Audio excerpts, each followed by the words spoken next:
Bismillah ar-Rahman ar-Rahim. This is a short summary of the first juz of the Quran which we read last night in Taraweeh.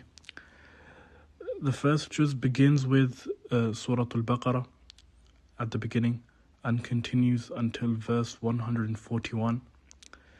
This section of the Quran, this section of Surah Baqarah, it covers the essence of guidance, the categories of humanity, the story of Prophet Adam alayhi salam, lessons from Bani Israel, and the trials of Prophet Ibrahim alayhi salam. Surah Al-Fatiha, the opening chapter, also known as Al-Kitab, the mother of the book. The key themes of Surah Fatiha include praise and glorification of Allah subhanahu wa ta'ala, recognition of His mercy and lordship, and affirmation of the Day of Judgment. Also, it includes exclusive worship of Allah alone, seeking guidance to the Sirat al-Mustaqim, the straight path. This surah is a powerful dialogue between the Muslim, the believer, and Allah subhanahu wa ta'ala. Surah Baqarah, verses 1 to 141.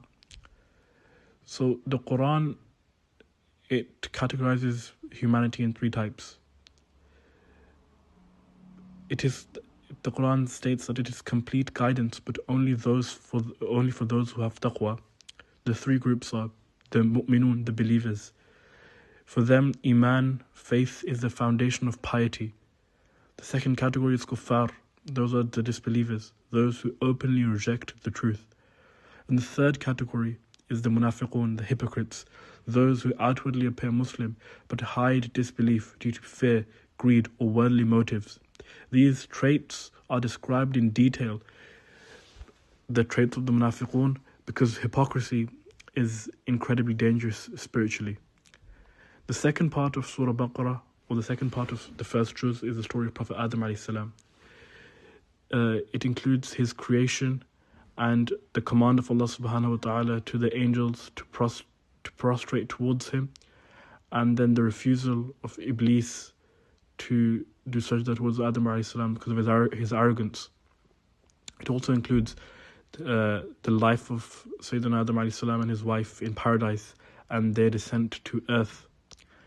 And it also mentions that the acceptance of his repentance by Allah subhanahu wa ta'ala. And the lesson which is learnt from this story is that human weakness is forgiven through sincere repentance. The third vague part of Surah Baqarah, or if we vaguely categorize it, is the lessons from Bani Israel, which we gain that Allah subhanahu wa ta'ala reminds them of His blessings, and He reminds them of when they broke their oaths and their covenants, and how they worshipped the calf, and how they repeated in their disobedience. And also it mentions the command that Allah subhanahu wa ta'ala gave them to slaughter the cow, from which the surah takes its name, Al-Baqarah. And the message we learn from this is that we should learn from the mistakes of previous nations.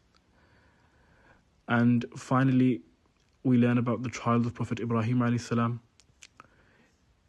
We learn that he fulfilled Allah's subhanahu wa ta'ala's command successfully, and he, along with his son, raised the foundations of the Kaaba. And we also learn that he was granted leadership, imamah.